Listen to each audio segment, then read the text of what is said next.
सर्व ऑनलाईन लेक्चरला उपस्थित झालेल्या विद्यार्थ्यांचे प्रथम मी स्वागत करतो आणि आपले कौतुक देखील करतो की आपण या कोविडच्या काळातील बदललेल्या परिस्थितीत देखील आपलं शिक्षण सुरू ठेवण्यासाठी आग्रही आहात आणि आम्ही जे काही करत आहोत त्याला प्रतिसाद देतात, त्यामुळे तुमचं पुन्हा एकदा कौतुक करतोय। आबासाहेब काकडे कनिष्ठ महाविद्यालय शेवगाव, मी प्राध्यापक अशोक तमनर आपल्या समोर राज्यशास्त्र विषय इयत्ता 12वी प्रकरण क्रमांक 4 समकालीन भारत, शांतता, स्थैर्य आणि राष्ट्रीय एकात्मते समोरील आव्हाने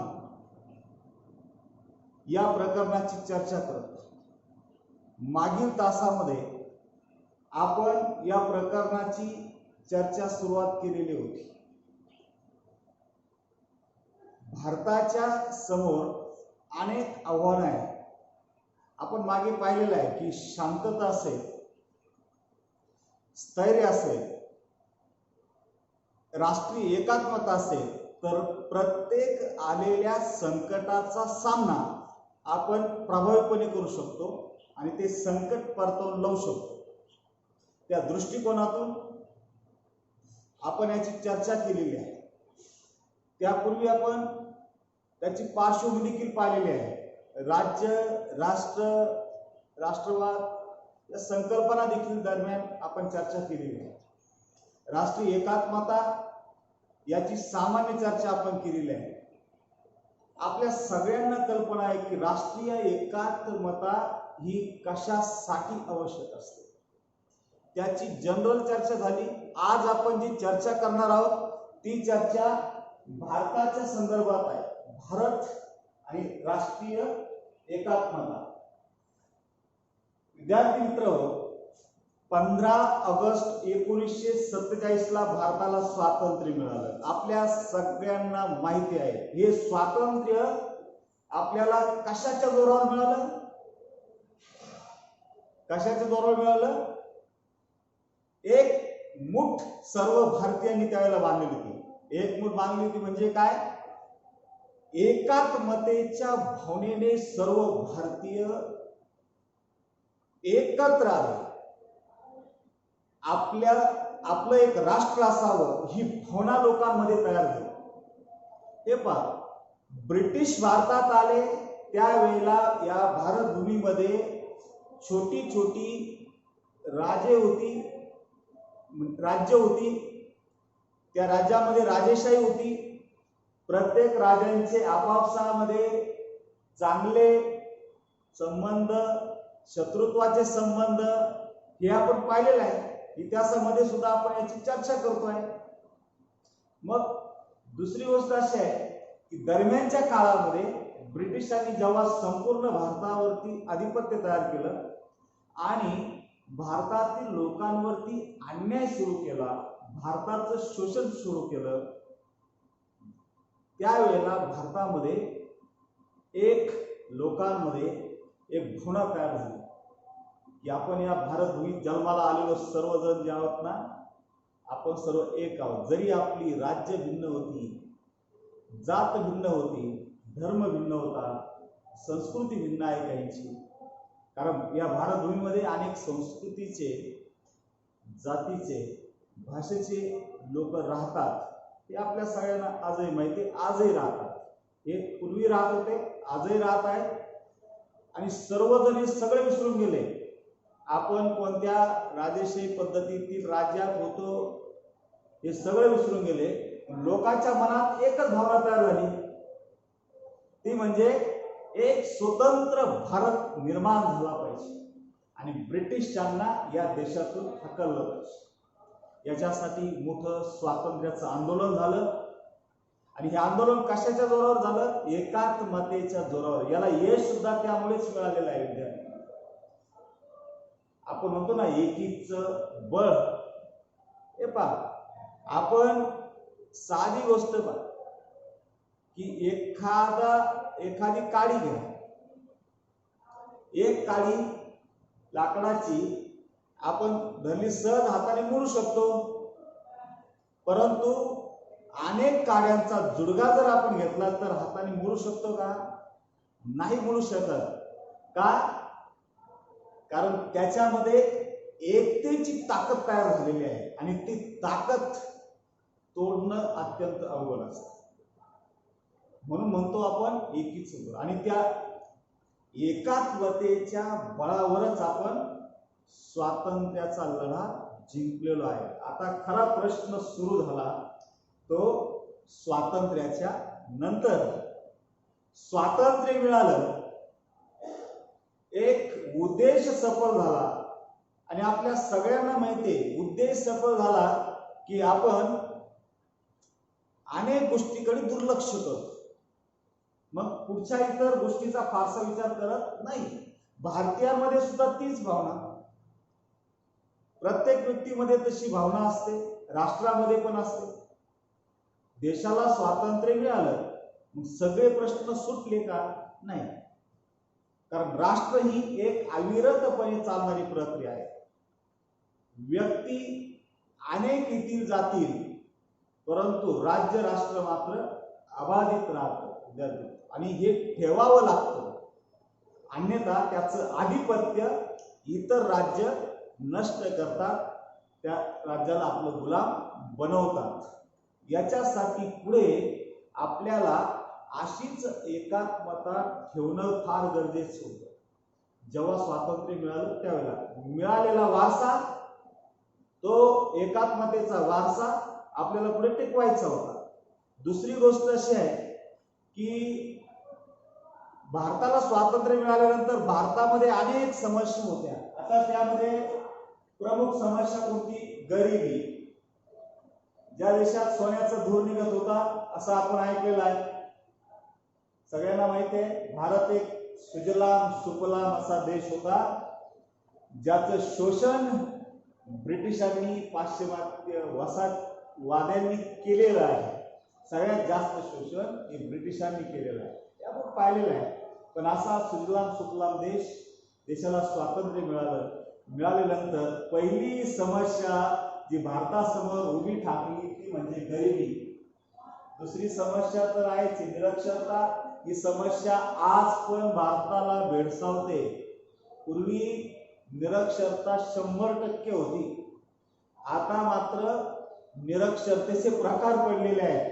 काहींना फक्त सही करता येते, काहींना फक्त अर्धवट वाचता येतं, आणि काहींनी फक्त 4थी शिक्षण पूर्ण केलं, काहींनी 7वी केलं, आणि काहींनी 10वी केलं, आणि पुढे काहींनी 12वी केलं, त्यानंतर काहींनी ग्रॅज्युएशन केलं, काहींनी तांत्रिक शिक्षण केलं. असे प्रकार दिसतात. मग आपण जे शिकलेलो आहोत त्याचा उपभोग किंवा उपयोग आपण केव्हा करू शकतो, किंवा आपल्याला जीवनामध्ये कोणत्या गोष्टीची गरज भासते हे आपल्याला माहिती नसतं अगोदर. आणि ज्या वेळेला आपण हे करतोय त्यावेळेला आपल्याला आवश्यक आहे की साक्षर नव्हे फक्त तर ज्ञान असणं. म्हणून साक्षरता जीवनात फार महत्वाची असते. पण भारतामध्ये प्रचंड निरक्षरता. ब्रिटिशांनी फक्त आपल्या कामापुरते लोकांना साक्षर केलं. काही समाज सुधारक आहे, महात्मा फुले सारखे, सावित्रीबाई फुले सारखे, की त्यांनी मोठ्या प्रकारे सामाजिक योगदान दिलं, शिक्षणाच्या सुविधा निर्माण करण्याचा प्रयत्न केला. महाराष्ट्रात सुद्धा आपण पाहतो की पहिली मुलींची शाळा काढली वगैरे. या सगळ्या गोष्टी आपण पूर्वी चर्चा केलेल्या गोष्टी आहेत, इतिहासात आहे, राज्यशास्त्रात पण आहे. सामाजिक चळवळीतून या सगळ्या बाबी आपण पाहिलेल्या आहेत. निरक्षरता. मग आता भारताला जर पुढे विकास करायचा असेल, ठरवलेली उद्दिष्ट पूर्ण करायची असते, तर साक्षर प्रत्येक व्यक्ती होणं. साक्षर म्हणजे फक्त नावापुरता, सही करण्यापुरता नाही, म्हणजे अंगठेबहादर जाऊन फक्त सही बहादर तयार होण्यापुरतं नाही. इथं मोठा मतितार्थ आहे त्याचा, याची नोंद सगळ्यांनी घ्यायची आहे. म्हणजे साक्षरता असणं फार गरजेचं आहे. आणि भारतात समोर समस्या होती निरक्षरता, मग ती कशी दूर करायची, कारण भारताची उपलब्ध साधन सामग्री त्यावेळेला काय काय आहे हे मोठे प्रश्न होते. त्यानंतर सामाजिक विषमता. आता विद्यार्थी मित्र, सामाजिक विषमता भारतात अनेक प्रकारच्या आहे. मग जातीय, धार्मिक, प्रादेशिक, वेगवेगळ्या प्रकारच्या भाषिक, ही सगळी विषमता आहे. आपल्याला ही जी सामाजिक विषमता दिसते त्यात खास करून जातीय विषमता भारतात आणि भारतीय संस्कृतीला आणि भारताला एक कलंक आहे, जातीय व्यवस्थेत असणारी विषमता. भारतामध्ये प्रचंड जगात सापडणार नाहीत एवढ्या जाती आणि त्याच्या पोटजाती आहेत असं म्हटलं जातं. म्हणजे अजूनही शासनाकडे करेक्ट जाती आणि पोटजाती याची स्पष्ट निसंदिग्ध अशी माहिती नाही. मग असं म्हटलं जातं 3 ते 3,500 जाती आणि पोटजाती आहेत. म्हणजे जवळपास 600-700 मुख्य जाती आणि त्याच्या पोटजाती. या पद्धतीने भारतामध्ये जाती आणि पोटजाती आहेत आणि प्रत्येक जातीची आपली एक परंपरा आहे. त्यानुसार प्रत्येक व्यक्ती त्या परंपरेनुसार जगत असतो. आणि यामध्ये समता आणणं फार गरजेचं आहे, कारण व्यक्ती म्हणून म्हणजे माणसाला माणूस म्हणून जीवन जगायचं असेल तर विषमता नको असते. विषमता म्हणजे भेदभाव, आणि हा जो भेदभाव आहे भारतामध्ये भविष्य काळात भारताचे तुकडे पण करू शकतो आणि भारतातील लोकांची एकात्मता पण भंग करू शकतो. भारतामध्ये उपद्रव निर्माण करू शकतो. त्या दृष्टिकोनातून सामाजिक विषमता ही त्यावेळेला भारताची सगळ्यात मोठी एक समस्या बनली. ती दूर करण्यासाठी शासन, सामाजिक चळवळी या सगळ्या माध्यमातून प्रयत्न नंतरच्या काळात झालेले आहेत. म्हणजे प्रयत्न झाले नाही असा काही भाग नाही. आपण एक प्रमुख समस्या आता इथं सविस्तर पाहायच्या नाही समस्या, याची नोंद सगळ्या विद्यार्थ्यांनी. आपण इथं एक समस्या सविस्तर पाहणार नाहीत. इथं फक्त त्या समस्याचा संबंध एकात्मतेशी कसा आहे ते आपल्याला पुढे पुढे चर्चा करायची आहे, याची नोंद घ्या. आपण ज्या वेळेला स्वातंत्र्य चळवळ लढत होतो त्यावेळेला 2 गोष्टी समोर ठेवल्या. एक म्हणजे स्वातंत्र्य चळवळीची मूल्य आणि त्यानंतर आपल्याला साध्य करावयाची उद्दिष्ट. स्वातंत्र्य मिळवत असताना आपल्या स्वातंत्र्य सैनिकांनी, स्वातंत्र्य वीरांनी किंवा स्वातंत्र्याची चळवळ लढणाऱ्या प्रत्येक व्यक्तीने, घटकांनी, नेतृत्व करणाऱ्यांनी काही मूल्य ठरवलं.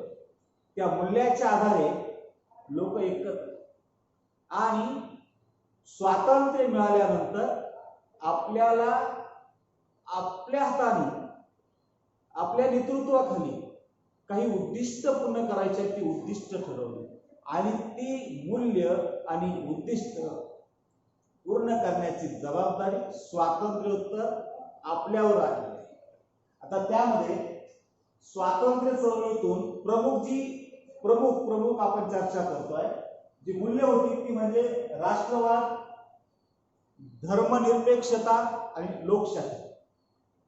राष्ट्रवाद आपण मागे चर्चा केलेलीच आहे. राष्ट्रवाद म्हणजे काय? आपल्या देशावर असणारे आत्यंतिक प्रेम. राष्ट्रवाद आपल्या देशावर आपले प्रेम आहे. आपण असं म्हणतो फर्स्ट नेशन. फर्स्ट मी नव्हे तर फर्स्ट काय? नेशन. सर्वप्रथम राष्ट्र आहे, सर्वतोपरी राष्ट्र आहे, नंतर मी आहे. आपण पहा, देशाच्या संरक्षणासाठी, देशाच्या उन्नतीसाठी, देशाच्या भल्यासाठी काही लोक प्राणपणाने झोकून देऊन काम करतात. देशाचं नावलौकिक वाढवण्यासाठी जीवाचं रान करतात. अनेकांचं स्वप्न असतं मी भारताचा ध्वज घेऊन काहीतरी जगामध्ये फडकवण्याचं काम करणार आहे. मग ते वेगळं काही खेळाच्या माध्यमातून.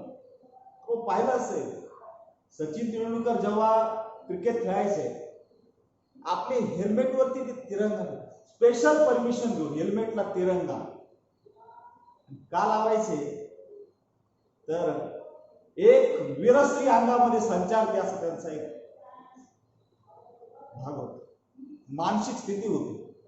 जेव्हा त्यांना प्रश्न विचारला मीडियाने, चॅनलवरती इंटरव्ह्यू मध्ये त्यांना जेव्हा प्रश्न विचारला, फर्स्ट तुम्ही कोण आहात, फर्स्ट तुम्ही कुठले आहात, कोण आहात, तुम्ही भारतीय आहात, तुम्ही मुंबईचे आहात की महाराष्ट्राचे आहात, तर त्यांनी त्यावेळेला उत्तर दिलं, मी फर्स्ट भारतीय आहे, भारत आहे म्हणून महाराष्ट्र आहे, महाराष्ट्र आहे म्हणून मुंबई आहे, नंतर मी मुंबईचा आहे, नंतर मी कुटुंबाचा. आपलं उलटा, फर्स्ट मी माझ्या कुटुंबाचा आहे, नंतर मी माझ्या गावाचा आहे, नंतर मी माझ्या जिल्ह्याचा आहे, नंतर मी माझ्या राज्याचा आहे, नंतर मी माझ्या देशाचा आहे.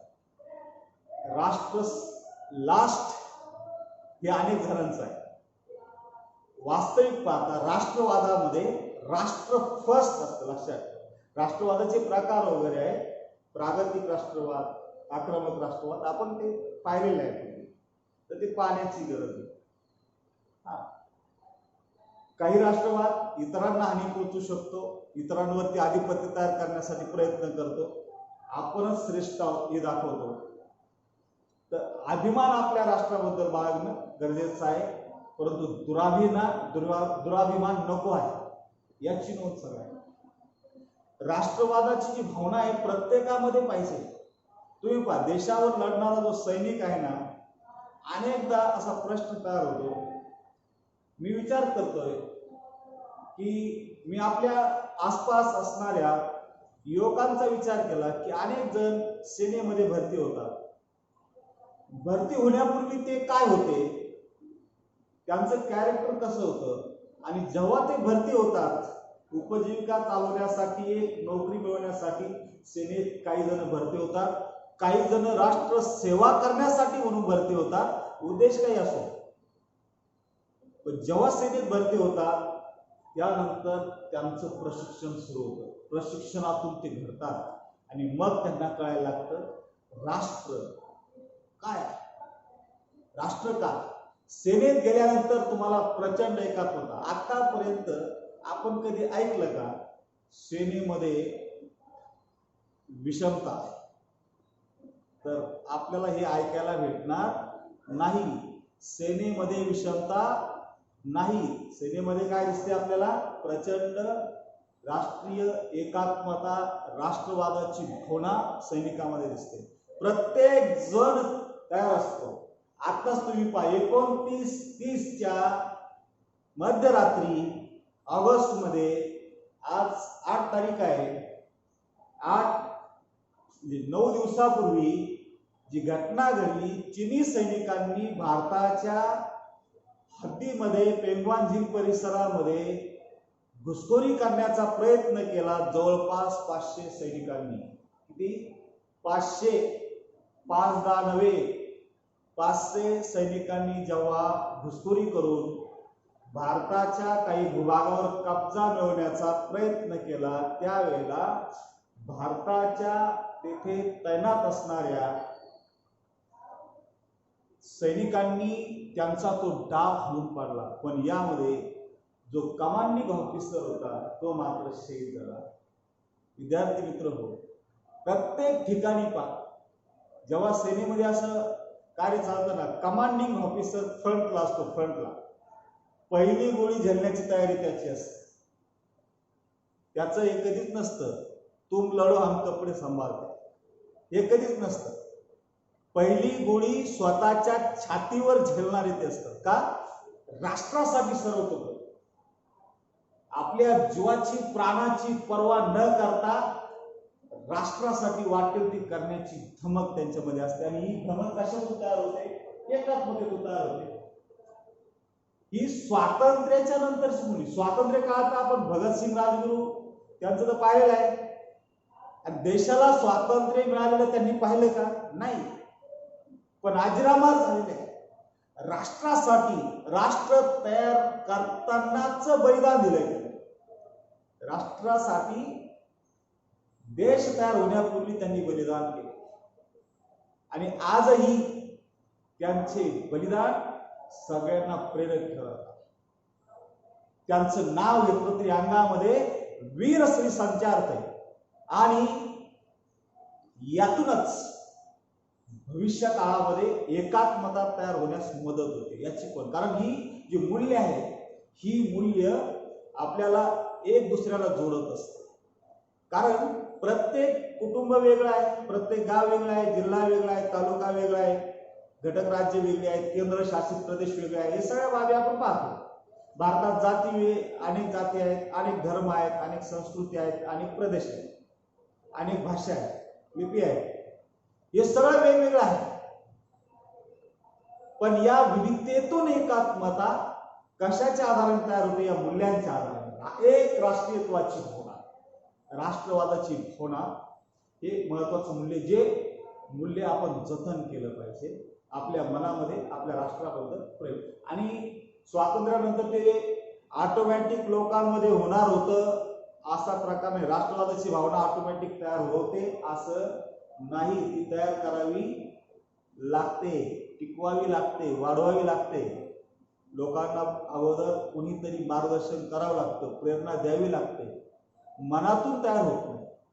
अगोदर त्याची ते पटल्यानंतर, मनात हृदयात कोरल्यानंतर मग ती एकात्मता तयार होते. ती मनापासून तयार होते.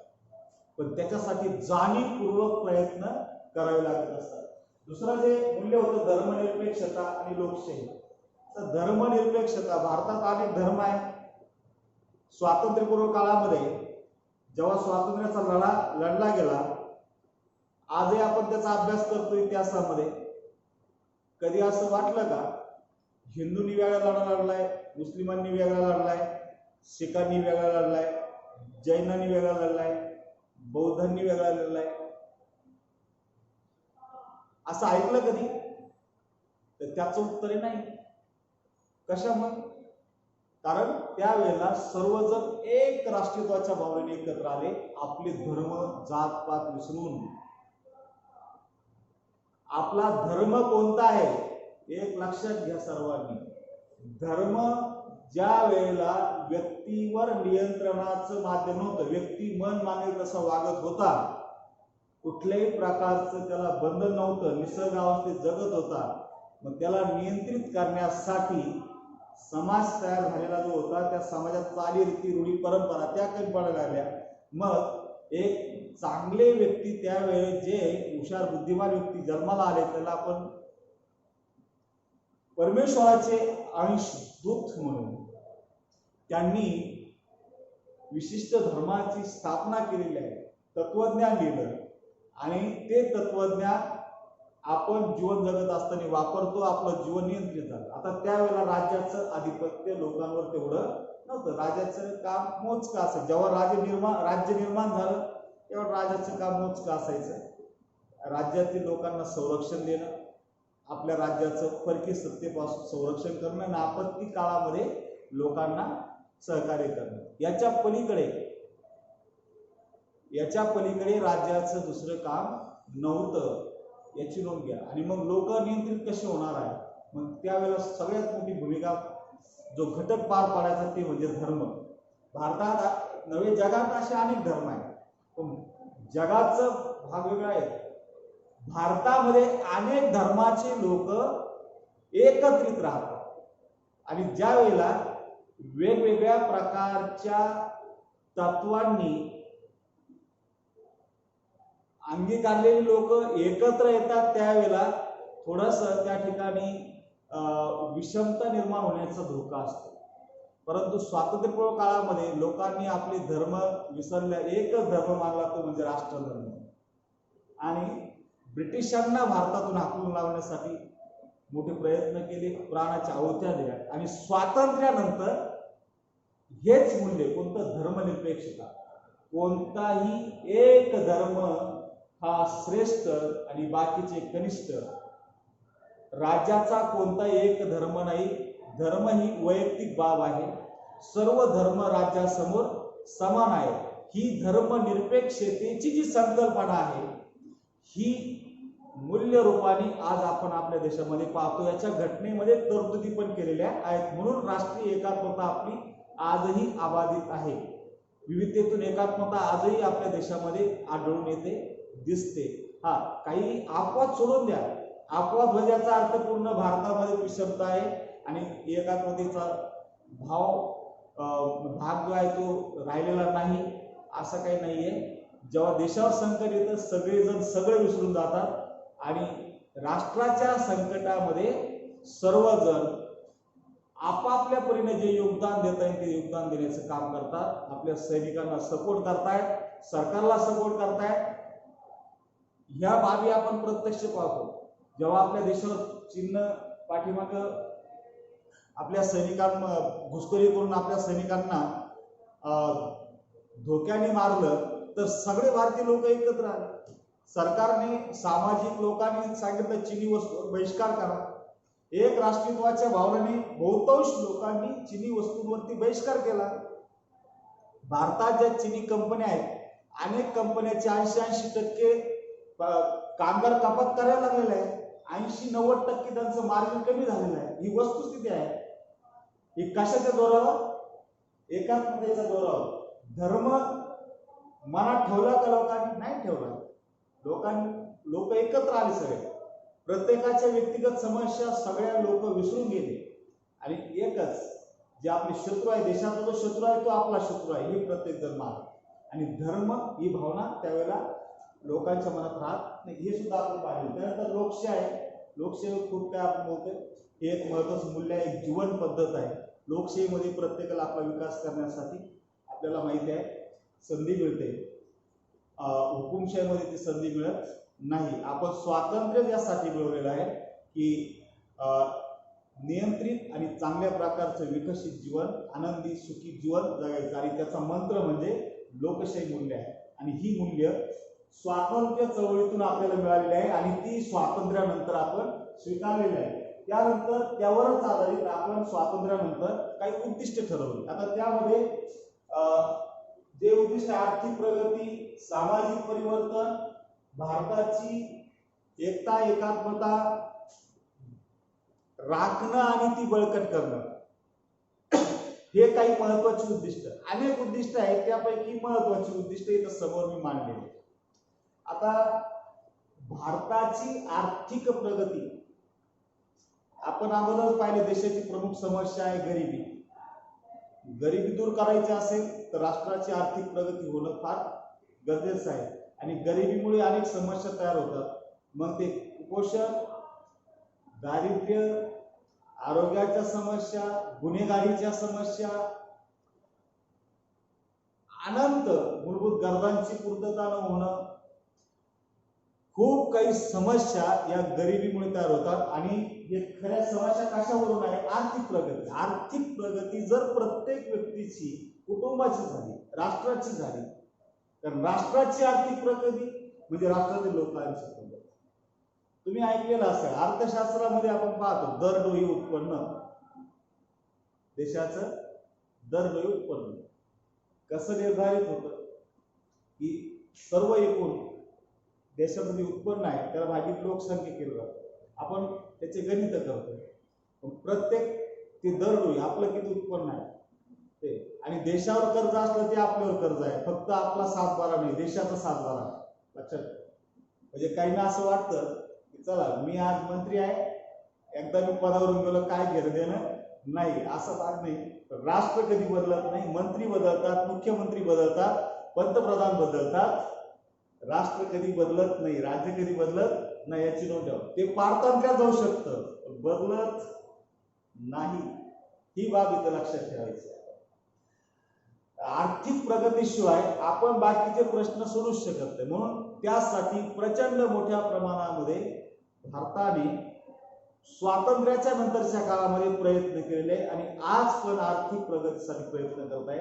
आता लेटेस्ट आपण जर विचार केला तर जे विद्यमान सरकार आहे 2024 पर्यंत त्यांचं टार्गेट आहे, ठीक आहे, ते प्राप्त होतं न होतं की प्रत्येक व्यक्तीचं, सामान्य व्यक्तीचं जे उत्पन्न आहे ते दुप्पट करणं. आता आता दुप्पट होईल की तिप्पट होईल, त्याला मिळणाऱ्या सुविधा, संधी आणि कष्ट, सुविधा, संधी आणि कष्ट या गोष्टी महत्वाच्या आहेत. आणि त्यानुसार आपण जर पाहिलं तर तो व्यक्ती पुढे मार्गक्रमण करत असतो आणि आपली आर्थिक प्रगती करून घेण्यासाठी प्रत्येक जण आग्रही, असं कुणाला वाटत नाही की आपला गरिबीमध्ये जीवन जगावं. प्रत्येकाला वाटतं, पण त्याला संधीची गरज आहे. त्यानंतर सामाजिक परिवर्तन. भारतामध्ये प्रत्येक जो समाज आहे, बऱ्याच बाबतीमध्ये आपण पाहतो निरक्षरता वगैरे पाहिलेली आहे. तर ही निरक्षरता दूर करण्यासाठी आवश्यक आहे की लोकांना ज्ञान साक्षर करणं, कारण समाज परिवर्तन झाला बदलत्या काळानुसार. कारण राष्ट्राला एक मुठीमध्ये बांधायचं असेल, राष्ट्राची प्रगती साधायची असेल, तर सगळ्या लोकांची साथ त्यासाठी आवश्यक असते. राष्ट्रामध्ये जर दुष्ट प्रवृत्तींचा विनाश करायचा असेल, भ्रष्टाचार रोखायचा असेल, तर समाज परिवर्तन फार महत्वाचं आहे. जातीभेद दूर करायचा असेल, धर्मभेद दूर करायचा असेल, प्रादेशिक वाद दूर करायचा असेल, तर समाज परिवर्तन होणं फार गरजेचं आहे. तरच आपण राष्ट्रामधील प्रत्येक व्यक्तीचं जीवन सुखी करू शकतो. आणि हे उद्दिष्ट आहे, त्याच्यासाठी अनेक योजना, स्कीमा सरकार राबवत आहे. आणि त्यानंतर जे खास उद्दिष्ट आहे ना, कारण ही स्वातंत्र्य चळवळीतून तयार झाली की जे भारताची राष्ट्रीय एकात्मता जी तयार झालेली आहे, जी एकता एकात्मता तयार झालेली आहे, ही एकता आणि एकात्मता टिकवणं आणि ती बळकट करणं. हे पहा, एखादी गोष्ट घेणं सोपं आहे, परंतु ती वापरून ती व्यवस्थित ठेवणं फार अवघड आहे. आपण सहज घेऊ शकतो, एखादा व्यक्ती गाडी घेतो, पण ती गाडी व्यवस्थित वापरणं, तिची निगा राखणं अवघड आहे. घेणं सोपं आहे, घ्यायचं काय, एकदा पैसे दिले घेतले, परंतु पुढे मात्र अत्यंत अवघड आहे. याची नोंद सगळ्यांनी लक्षात घ्या. त्या दृष्टिकोनातून जो भारताच्या संदर्भामध्ये स्वातंत्र्य चळवळीतून वारसा मिळालेला आहे, राष्ट्रीय एकता एकात्मता अगोदरच निर्माण झालेली आहे, ती अबाधित ठेवणं, पुढील जसजशा पिढ्या येतील त्या पिढ्यांमध्ये ती भावना जिवंत ठेवणं फार गरजेचं असतं. त्यासाठी तर ती टिकत असते आणि त्याला बळकट करायची. जिथं जिथं समस्या आढळली ती दूर करून ती बळकट करणं गरजेचं आहे. त्याला जाणीवपूर्वक प्रयत्न करावे लागतात, याची नोंद ठेवा. ऑटोमॅटिक होत नाही, जाणीवपूर्वक प्रयत्न करावे लागतात. राष्ट्रीय एकात्मतेसाठी आता आपण अगोदर चर्चा केली की लोकशाही आवश्यक आहे. आपण पाहिलंय लोकशाही शासनामध्ये आपल्याला सर्व प्रकारचे स्वातंत्र्य मिळतात. लोकशाही व्यवस्थेमध्ये आपण प्रत्येक व्यक्तीपर्यंत पोहोचू शकतो. प्रत्येक व्यक्तीला आपले विचार व्यक्त करता येतात, प्रत्येक व्यक्तीला संधी मिळतात आणि राष्ट्रातील प्रश्न कसे सोडवायचे प्रत्येक व्यक्ती शासनाला सुचवू पण शकतं. शासनातील तोटे किंवा कमजोर बाजू ज्या आहेत त्या सांगू शकतं. कशा पद्धतीने आपल्याला पुढे जाता येईल. लोकांचा सहभाग लोकशाहीमध्ये प्रचंड असतो. इतर शासन प्रकारामध्ये शासनाच्या कार्यामध्ये लोकांचा सहभाग कमी असतो, पण लोकशाहीमध्ये मात्र शासनाच्या कार्यामध्ये लोक सहभाग हा फार मोठ्या स्वरूपात असतो. म्हणून राष्ट्रीय एकात्मतेसाठी लोकशाही आवश्यक आहे आणि राष्ट्रीय एकात्मतेसाठी जाणीवपूर्वक प्रयत्न करावे लागतात. ती ऑटोमॅटिक होत नाही. म्हणून तर आपण पाहतो की शाळा कॉलेजमध्ये आपण स्वातंत्र्य दिन, प्रजासत्ताक दिन जेव्हा साजरे करतो त्यावेळेला आपल्याला प्रेरणा दिल्या जातात.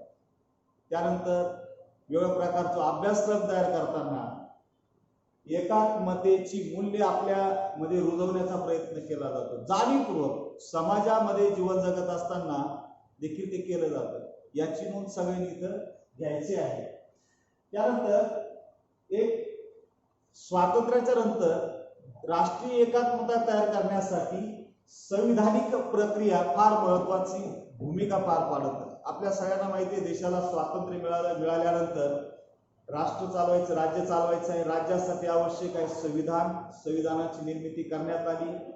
कधी केव्हा त्याची मी चर्चा करत नाहीये. अगोदर आपण ही सगळी चर्चा पाहिलेली आहे. माध्यमिकला पण एक चर्चा शॉर्टकट पाहिलेली, आपण वाचन केलेलं आहे. 15 ऑगस्ट 1947 ला भारताला स्वातंत्र्य मिळालं. त्यावेळेला भारताची राज्यघटना तयार करण्याचं कार्य सुरू झालेलं होतं 1946 पासूनच. आणि 26 नोव्हेंबर 1949 ला भारताचं संविधान तयार झालं. 26 जानेवारी 1950 पासून भारताचं संविधान अंमलात आलं. आणि या संविधानाच्या प्रक्रियेतूनच त्याला म्हटलं जातं, संरचनात्मक अखंडत्व जर आपल्याला राष्ट्राचं अबाधित ठेवायचं असेल तर संविधानिक प्रक्रिया फार महत्वाची भूमिका त्या ठिकाणी पार पाडतात. संविधानामध्ये ती तत्व टाकल्यामुळे ऑटोमॅटिकच राष्ट्रीय एकात्मता निर्माण होण्यास मदत होत असते. आणि भारतामध्ये संविधानामध्ये जी राष्ट्रीय एकात्मतेची मूल्य आहे, राष्ट्रीय एकता, एकात्मता, उन्नत राखणे, ही टाकण्यात आलेली आहे. सामाजिक समतेसाठी, सामाजिक न्यायासाठी, विषमता दूर करण्यासाठी तरतुदी केलेल्या आहेत. प्रशासकीय तरतुदी करताना राष्ट्रीय एकात्मतेचा विचार केलेला आहे. या सगळ्या बाबी आपण पाहिल्या. पुढे त्याची संरचनात्मक परिमाणामध्ये आपण चर्चा करणार आहोत. त्यानंतर आपण पहा, भारतामध्ये या संविधानिक प्रक्रियेमुळेच हे शक्य झालेलं आहे की व्यक्ती स्वतःची ओळख, व्यक्ती म्हणून एक भारतीय म्हणून करू पाहतो. मी भारतीय आहे, माझी ओळख आहे. तुम्ही जगात इतर ठिकाणी कुठे गेलात तर तिथं तुम्हाला भारतीय म्हणून ओळख, भारतीय. तुम्ही कोणत्या जातीचे आहेत, धर्माचे आहेत. पण एखादा व्यक्ती, तुम्ही ऐकलं असेल, एखादा व्यक्ती आपल्या काही उपजीविकेसाठी अमेरिकेत जाऊन स्थायिक झालेला आहे, राहतो आहे. आणि तिथे तो स्थायिक झालेला व्यक्ती आपले कामधंदे करत असतो. एक दिवस काही कारणानिमित्त दुसरा एखादा भारतीय व्यक्ती अमेरिकेमध्ये तिथे जातो आणि जाता रस्त्याने चालत असतो, काहीतरी संभाषण करतो. आणि तिथे जो स्थायिक झालेला व्यक्ती आहे तो त्यांचं चालता चालता संभाषण ऐकतो आणि त्याच्या लक्षात येतं लगेच, कारण आपण संभाषण आपल्या भाषेत करतो. तर त्या संभाषण ऐकत असतो. ते संभाषण ऐकल्यानंतर तो लगेच थांबतो आणि विचारतो, तुम्ही भारतीय आहात का? तो म्हणत नाही, तुमचं नाव काय? लक्षात घ्या, पहिल्यांदा तो कोणते शब्द वापरतोय? तुम्ही भारतीय आहात का? तुम्ही भारतीयच ना. आपली जी ओळख आहे, राष्ट्रीय ओळख, व्यक्तीने निर्माण, आणि राष्ट्रीय एकात्मतेच्या द्वारेच व्यक्ती आपली स्वतःची ओळख एक भारतीय म्हणून निर्माण करतो.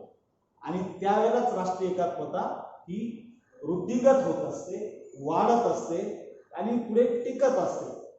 आणि राष्ट्रीय एकात्मता तयार झाली की सगळ्या गोष्टी मग बाकीच्या करणं सोपं जातं. ही तर लक्षात ठेवा. एकात्मतेच्या भावनेत तुम्ही साध्या साध्या गोष्टी पहा. गावात एखादं काम करायचं असलं, सगळ्या गावातले लोक एकत्र आली, ते गाव बदलतं.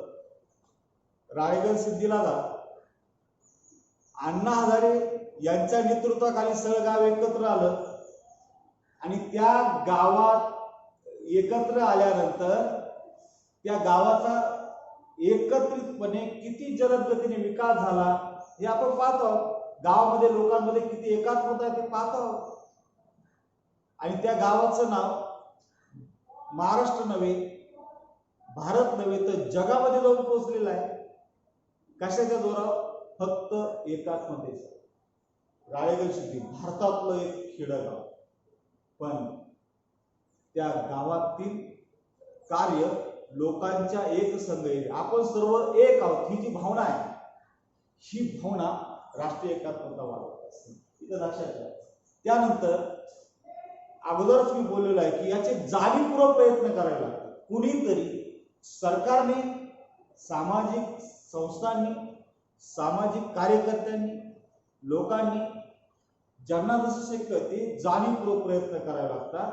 तरच ही राष्ट्रीय एकात्मता लोकशाहीमध्ये अबाधित राहते, टिकते. त्या दृष्टिकोनातून दोन महत्वाच्या बाबी आहेत. एक म्हणजे राष्ट्रीय एकात्मतेसाठी, एक म्हणजे संरचनात्मक परिमाण आणि भावनिक परिमाण, मानसिक परिमाण त्याला म्हटलं जातं. आता संरचनात्मक परिणामामध्ये म्हणजे थोडक्यात संविधानामध्ये तरतूद करून, प्रशासकीय कायद्यामध्ये तरतूद करून एकात्मता तयार करणं. भारताच्या संविधानामध्ये तरतुदी करून आपल्या देशातली एकात्मता कशी वाढण्याचं कार्य केलेलं आहे, त्याची काही वैशिष्ट्ये आपल्याला पाहिजे. त्यामध्ये पहिलं वैशिष्ट्य आहे सार्वजनिक प्रौढ मताधिकार. जास्त यावर बोलायला नको. भारतामध्ये प्रत्येक व्यक्तीला, प्रत्येक भारतीय व्यक्तीला, परदेशी नाही, प्रत्येक भारतीय व्यक्तीला 18 वर्ष पूर्ण झाल्यानंतर कोणत्याही भेदभावाशिवाय प्रौढ मताधिकार पद्धतीने मतदानाचा हक्क मिळतो. जगातला सर्वात मोठा लोकशाही प्रधान देश भारत आहे. सगळ्यात जास्त मतदारांची संख्या ही भारतात, जवळपास 90 कोटीच्या दरम्यान भारताचे मतदार आहेत. लक्षात ठेवा. जगातील चीन देश सोडला तर कोणत्याच देशाची लोकसंख्या मोठी नाही. चीन साम्यमध्ये आहे, तो काय लोकशाही प्रधान नाही, पण जगातील सर्वात मोठा लोकशाही प्रधान. आणि या तत्वाच्या द्वारे, प्रौढ मताधिकार तत्वामुळेच भारतामध्ये आपण पाहतो एकात्मता प्रस्थापित झाली. त्यानंतर संघ राज्य व्यवस्था. भारतामध्ये एक प्रभावशाली केंद्र शासन निर्माण केलं, बलशाली. केंद्र शासनाला जास्त अधिकार दिले आणि इतर जे घटक राज्य आहे, केंद्रशासित प्रदेश आहे, यांना अधिकार देऊन एक संघ राज्यात्मक व्यवस्था तयार केलेली आहे. आणि एकात्मता अबाधित कशी राहील याचा विचार इथे केलेला आहे. त्यानंतर भाषेचे महत्वाचे स्थान, भाषाविषयक तरतुदी आपल्या संविधानात केलेल्या आहे. भाषावर प्रांत रचना केली भारतात आणि प्रत्येक ज्या भाषा आहेत त्या भाषेचा आदर केला जातो. त्यांच्या वाढीसाठी जाणीवपूर्वक प्रयत्न केले जातात. भारतातील प्रत्येक प्रदेशाची प्रादेशिक भाषा ही त्या राज्याची राजभाषा म्हणून त्याला मान्यता पण संविधानाच्या द्वारे दिली जाते.